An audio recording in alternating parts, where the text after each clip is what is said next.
6 ADJ நீதிமன்றத்துக்கு 16ஆம் தேதி வந்திருக்கிறோம். அதை பத்திரம் கொடுக்குறோம். அந்த பத்திரத்துடைய என்ன பத்திரம் கொடுக்குறோம்னா, ஜெயபாண்டி சயின்டிஸ்ட்டு பள்ளி மாணவ மாணவிகளுக்கு வேலை வாய்ப்பு கொடுக்குறேன். அப்படி கொடுக்க தவறுனா ஜெயபாண்டி சயின்டிஸ்ட்டு 1 கோடி ரூபா அவதாரம் மதுரை நீதிமன்றத்துக்கு கட்ட தயார் என்று சொல்லியிருக்கிறேன். பிஓ ஜெயபாண்டி சயின்டிஸ்ட்டு சொல்லக்கூடிய வாசகங்கள் பொய்யா இருந்தால் 1 கோடி ரூபா ஜெயபாண்டி கட்டுறதாக 6 ஏடிஜே நீதிபதிக்கு எழுத்துப்பூர்வமாக கொடுக்குறேன். பிஓ ஜெயபாண்டி சயின்டிஸ்ட்டு இன்றைக்கி 16ஆம் தேதி 9வது மாதம் அன்று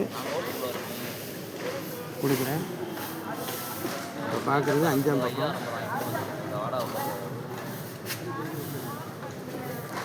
5வது பக்கம் பார்க்குறீங்க. நானும் எங்கள் அக்காவும் வந்திருக்கோம். என் சம்சாரத்தை கூப்பிட்டேன். என் சம்சாரம் வரல.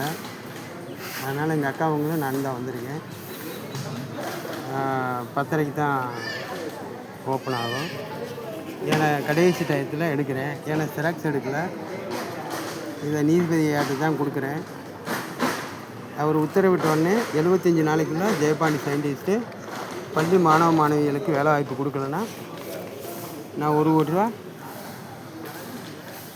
மதுரை நீதிமன்றத்துக்கு அவதாரமாக கட்டுறேன்.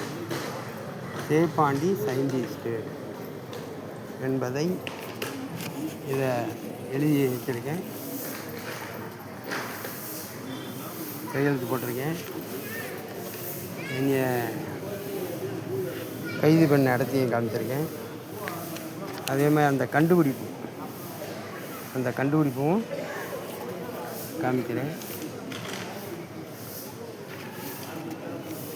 அப்புறம் இன்றைக்கி வந்து 1,70,000 கொடுக்குறேன்னு சொல்லியிருக்கேன்.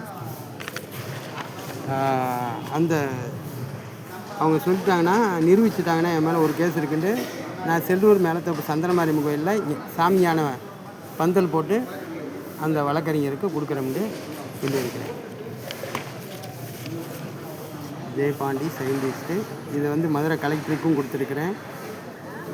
இதை வந்து 6 ஏடிஜே நீதிமன்றத்துக்கும் கொடுக்குறேன். PO Jayapandi scientist. இன்றைக்கி எங்கள் அக்காவும் நான் தான் வந்திருக்கான் நீதிமன்றத்துக்கு. எங்கள் அக்கா வந்து யாராலும் ஒரு ஆள் சாட்சி வேணும்ல எங்கள் குடும்பத்தில் நீதிமன்றத்துக்கு வந்திருக்கேன். 16ஆம் தேதி 9வது மாதம்.